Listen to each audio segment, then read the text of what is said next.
অন্য একটি গাড়িকে পাশ কাটাতে গিয়ে রাস্তার পাশে উল্টে গেল যাত্রীবাহী অটো। বুধবার দুপুরে হাবড়ার যশোর রোডের চোংরা মোড়ের কাছে ঘটনাটি ঘটেছে। অটোয় থাকা 4 যাত্রী আহত হয়। হাবড়া হাসপাতালে নিয়ে এলে তাদের মধ্যে জয়ন্তী দেবনাথ নামে এক মহিলার মৃত্যু হয়। মাঝবয়সী মহিলার বাড়ি গোবরডাঙ্গার গণদীপায়ন এলাকায়। একজনকে আশঙ্কাজনক অবস্থায় কলকাতায় স্থানান্তরিত করা হয়, বাকিদের চিকিৎসা করা হয় হাবড়া হাসপাতালে।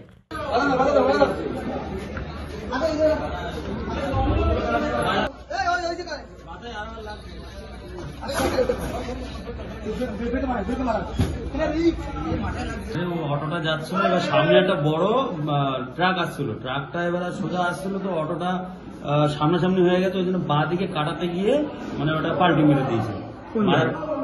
জায়গাটা হচ্ছে আমাদের হাবড়া যে বাজারটা পুরো শেষ হয়ে যাচ্ছে পুরোপুরি, তারপরে মোটামুটি 1 কিলোমিটার দূরেই চোংদামোড়, হ্যাঁ চোংদামোড় বলে ওটা হয়, ওখানেই হবে। কতজন ছিল অটোতে? অটোতে মোটামুটি আমি তো পেছনে একা ছিলাম, আর সামনে 3, 3, 6, 7 প্রায় 8 জন মতো এরকম ছিল। আর কারোর কিছু হয়েছে?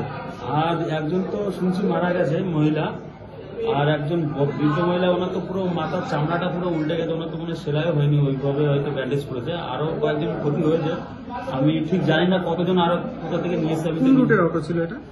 এটা আপনার ছিল হাবড়া থেকে গাইঘাটা যাওয়ার অটো। যাওয়ার সময় হয়েছে গাইঘাটা মানে হাবড়া থেকে গাইঘাটায় যাওয়ার সময়। ব্যুরো রিপোর্ট, আনন্দ বার্তা।